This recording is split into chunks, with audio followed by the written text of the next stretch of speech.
Hello friends, आप सभी का मेरे यूट्यूब चैनल माई प्लेटफॉर्म पर स्वागत है। आज हम बात करेंगे आधुनिक विश्व के निर्माण या आधुनिक विश्व के विकास में भूगोल की भूमिका। इस टॉपिक को स्टार्ट करने से पहले हम थोड़ा सा भारत के अन्य दुनिया से व्यापारिक संबंधों को समझने का प्रयास करते हैं। इस बात को ध्यान रखिएगा, प्राचीन काल से लेकर के मध्यकाल तक भारत से बड़े पैमाने पर व्यापारिक सामान यूरोप के विभिन्न देशों तक जाते थे। और ये जो व्यापारिक रास्ते थे वो कैसे जाते थे?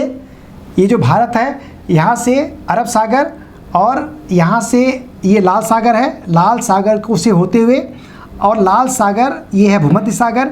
भूमध्य सागर और लाल सागर के मध्य थोड़ा स्थलीय भाग है, तो लाल सागर में लोग नाव से आते थे। उसके बाद स्थलीय परिवहन सुविधाओं का उपयोग करके लोग भूमध्य सागर में पहुंचते थे। और भूमध्य सागर में इटली उसी तरह से है जिस तरह से हिंद महासागर में भारत है। ये निकला हुआ भाग इटली है, और इटली के बंदरगाहों पर भारतीय सामान या व्यापारिक सामान उतरते थे और वहाँ से यूरोप के विभिन्न देशों में इन सामानों को भेजा जाता था। जो सामान खास तौर से यूरोप में बड़ी मांग थी, उनमें दो चीज़ें थी, एक तो मसाले थे और दूसरा सूती वस्त्र। आप अच्छी तरह जानते हैं, जब इतिहास पढ़ेंगे तो आप पाएंगे संगम काल में भारत का रोमन साम्राज्य से गहन व्यापारिक संबंध था, और भारत में रोमन साम्राज्य के पुरातात्विक अवशेष भी कई स्थानों से प्राप्त होते हैं। और ये व्यापारिक संबंध समय के साथ बहुत अधिक प्रगाढ़ होते गए, बहुत मजबूत होते गए, और भारत से बड़े पैमाने पर व्यापारिक सामान यूरोप तक जाते थे। आपको याद होगा कि चीन से भी कुछ व्यापारिक सामान जाते थे, जिसे जो सिल्क था, तो ये सिल्क रूट स्थल मार्ग से जाता था, और भारत से जो सामान जाता था वो ज़्यादातर सामान जल मार्ग से होकर के जाता था, और थोड़ा सा जो स्थल भाग था उस पर स्थलीय परिवहन सुविधाओं का इस्तेमाल किया जाता था, और भूमध्य सागर पे पहुंचते थे। उसके बाद भारतीय सामान यूरोप तक पहुंच जाता था। मसालों के संबंध में इस बात को ध्यान रखिएगा कि यूरोप में खाद्यान्न के रूप में मांस का बड़े पैमाने पर उपयोग किया जाता है। चूँकि ठंडा प्रदेश है, वहाँ पे खाद्यान्न की अपेक्षाकृत कमी पाई जाती है, इसलिए वहाँ के कल्चर में, वहाँ के जीवन में मांस की बड़ी भूमिका थी। और जो मसाले जाते थे, विशेष करके काली मिर्च के पाउडर में जब मीट को लपेट करके रखा जाता था तो मीट आसानी से खराब नहीं होता था, अर्थात वो एक प्राकृतिक प्रिजर्वेटिव का कार्य करता था और साथ साथ स्वाद में भी वृद्धि करता था। तो जितने मसाले यूरोप की तरफ जाते थे उनमें सबसे अधिक काली मिर्च की मांग होती थी, और काली मिर्च यूरोप में इतना पॉपुलर था कि इस मसाले को यवन प्रिया कहा जाता था। आप अच्छी तरह से जानते हैं कि कई एग्जाम के प्रारंभिक परीक्षा में ये सवाल पूछा गया है कि यवन प्रिया कौन सा मसाला है? ये है काली मिर्च। तो अब आपको समझ में आ रहा होगा कि यहाँ से व्यापारिक सामान कैसे भूमध्य सागर में जाता था और कैसे यूरोप तक पहुँचता था। प्राचीन काल से लेकर के मध्यकाल तक ये व्यापारिक सामान लगातार जाते रहते थे। यहाँ पे जैसे मैंने आपको बताया कि आधुनिक विश्व के निर्माण में या आधुनिक विश्व के विकास में भूगोल की भूमिका, तो थोड़ा पहले हम समझते हैं कि आधुनिक विश्व क्या है। और आधुनिक विश्व को समझने से पहले थोड़ा सा हम ध्यान कर लेते हैं, या थोड़ा सा हम समझने का प्रयास करते हैं कि मध्यकालीन विश्व क्या था।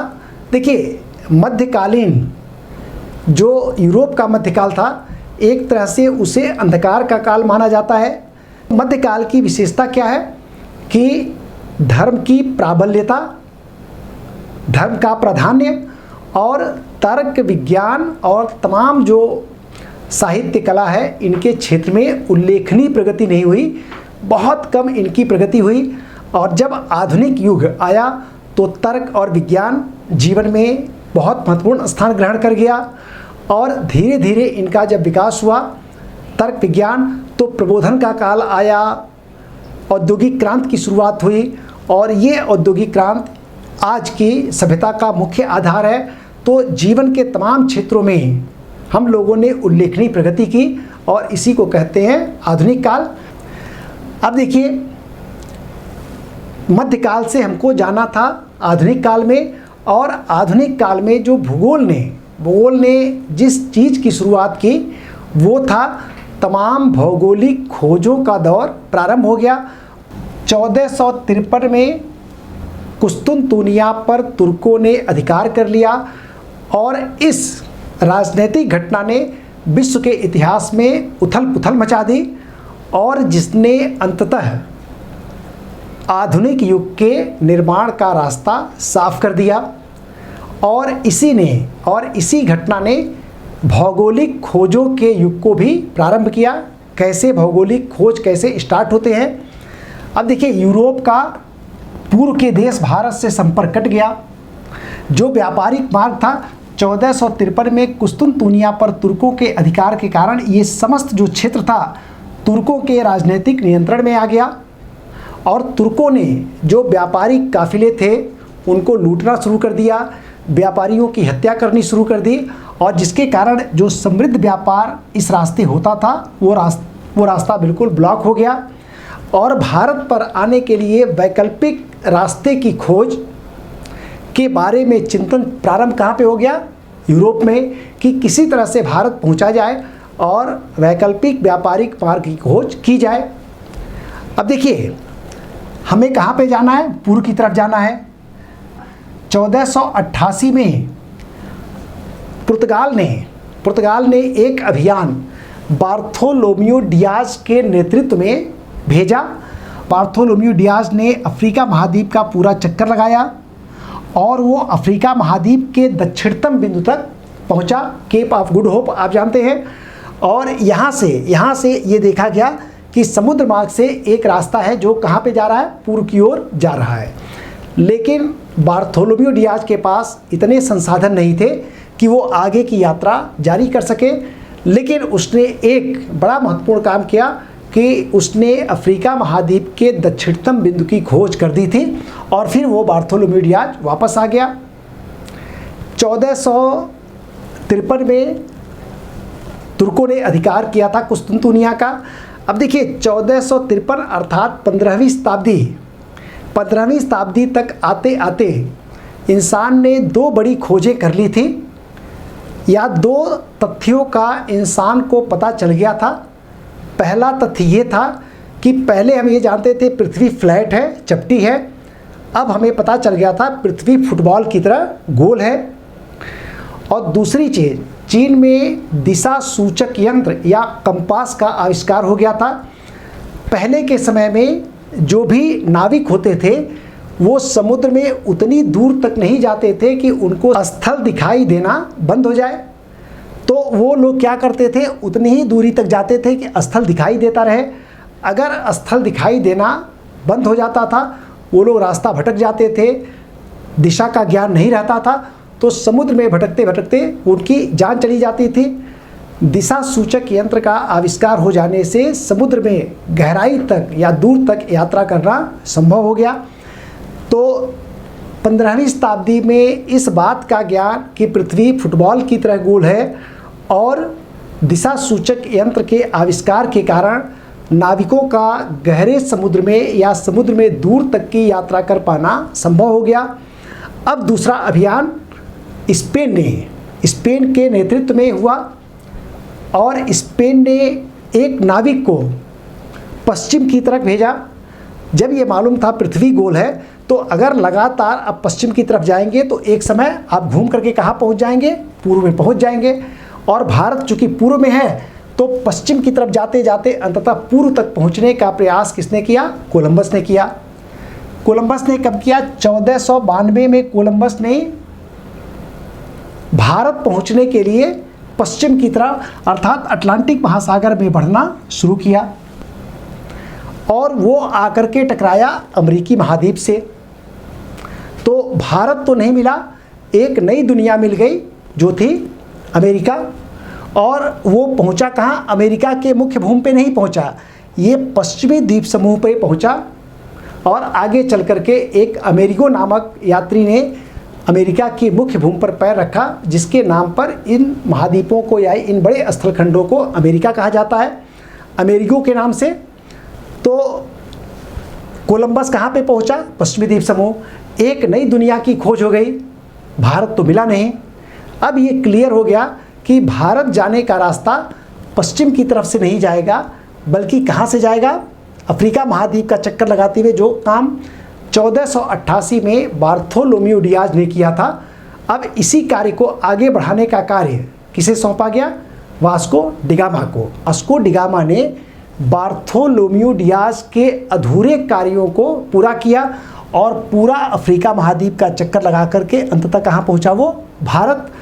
और इसके बारे में जो तमाम तिथिक्रम हैं वो क्या हैं, वो मैं आपको बता देता हूँ। आइए हम लोग उस क्रोनोलॉजी या उस तिथिक्रम को समझते हैं जिस तिथिक्रम के हिसाब से वास्को डिगामा भारत आया। पुर्तगाल के राजा king manual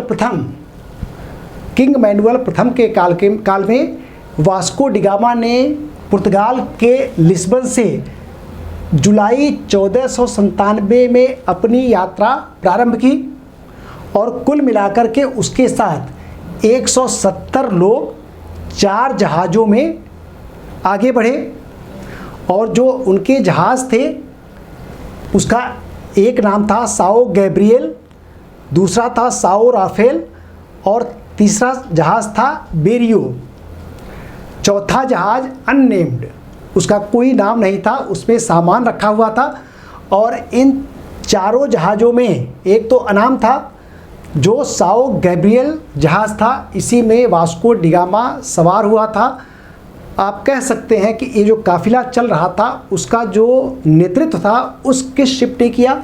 Sao Gabriel ship ने इसका नेतृत्व किया। तो आप कह सकते हैं कि फ्लैगशिप जहाज़ था ये। और ये कब चला? जुलाई 1497 में पुर्तगाल के लिस्बन से रवाना हुआ और अंततः मई 1498 में ये पूरा का पूरा काफिला कहाँ पे पहुँचा? भारत पहुँचा। और भारत के कहाँ पे? कालीकट पे। तो आप इस बात को ध्यान लगाइएगा कि वास्को डिगामा कहाँ से चलना शुरू किया? पूरा अफ्रीका महाद्वीप का चक्कर लगा करके, ठीक है, वो हिंद महासागर में पहुँच गया। और इधर बीच रास्ते में कई जगह वो रुकता रहा, कई जगह वो व्यापारिक कार्य करने का प्रयास करता रहा, कई देशों से उसने संबंध स्थापित करने का प्रयास किया। अंततः अफ्रीका महाद्वीप का चक्कर लगाते हुए हिंद महासागर में पहुंचा। और एक अरब नाविक, ओमानी नाविक अहमद इब्न माजिद ने वास्को डिगामा की सहायता की और फिर वास्को डिगामा कहाँ पे पहुंचा? भारत के कालीकट पे। कालीकट का वर्तमान नाम क्या है? कोझिकोडे, जो केरल का एक बहुत प्रमुख जिला है। जब ये काफिला कालीकट पहुंचा, वहाँ के शासक जमोरिन ने इस काफिले का जोरदार स्वागत किया। देखिए, कालीकट के जिस बंदरगाह पर वास्को डिगामा पहुंचा उसका नाम क्या है? कप्पाड़। ये कप्पाड़ बंदरगाह या कप्पा काडवू, यहाँ पे वास्को डिगामा पहुंचा। जमोरिन ने उसका स्वागत किया और इस तरह से पूरा का पूरा एक वैकल्पिक व्यापारिक रास्ता समुद्र के रास्ते होता था, इसको खोज लिया गया।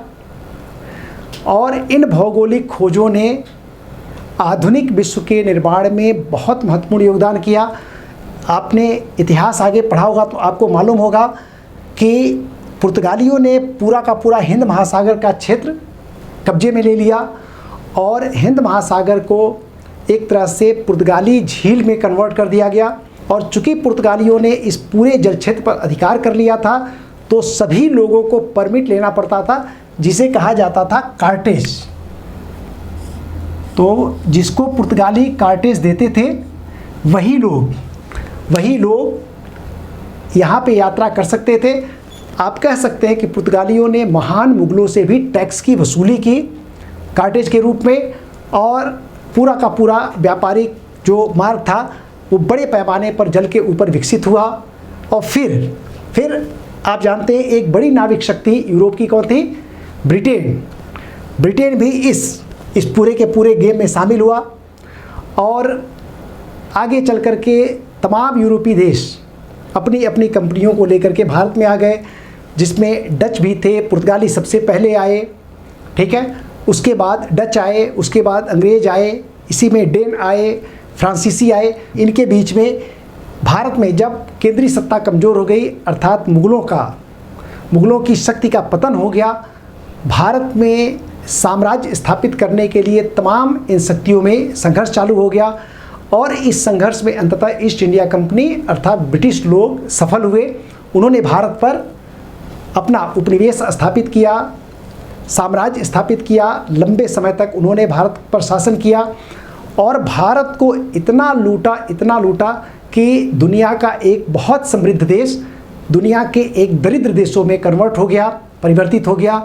और भारत में ब्रिटिश जो आर्थिक नीतियाँ थीं उनके कारण तमाम उद्योगों का विनाश हो गया। तो 1453 में तुर्कों की कुस्तुनतुनिया पर जो आधिपत्य की घटना इतनी महत्वपूर्ण थी, जिसने तमाम घटनाओं को शुरू किया।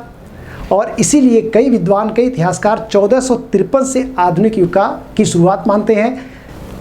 तो आप यहाँ पे समझ पा रहे हैं कि भौगोलिक खोजों का अगर ये व्यापारिक रास्ते बंद नहीं हुए होते तो अफ्रीका महाद्वीप का चक्कर लगा करके वास्को डी गामा आने का प्रयास नहीं करता, कोलंबस ने एक नए दुनिया की खोज नहीं की होती। और इसके बाद मैगलन नामक एक नाविक ने पूरी दुनिया का चक्कर लगाया। और इन्हीं भौगोलिक खोजों ने दुनिया में जो यूरोप के उपनिवेशों का मार्ग प्रशस्त किया और इस बात को बिल्कुल क्लियर कर दिया कि दुनिया के भाग्य का फैसला वास्तव में कहाँ पर होगा, जल के ऊपर रहेगा। और देखिए, भारत ने ऐतिहासिक काल से हमेशा किस चीज़ को अवॉइड किया, जल शक्ति के महत्व को भारत कभी भी नहीं समझ पाया, जिसके कारण अंततः भारत क्या हुआ, गुलाम हुआ। और जल के रास्ते आ करके छोटी छोटी शक्तियों ने भारत में बड़े बड़े साम्राज्यों का निर्माण किया। तो ये था कि किस तरह से आधुनिक युग का शुरुआत हुआ। उस आधुनिक युग की शुरुआत में भूगोल ने भी अपना थोड़ा सा अंशदान किया, जो भौगोलिक खोजों के रूप में था। और ये भौगोलिक खोजें कैसे कैसे आगे बढ़ी, इसके बारे में हम लोगों ने चर्चा की। उम्मीद है कि आपको ये बात समझ में आई होगी। धन्यवाद।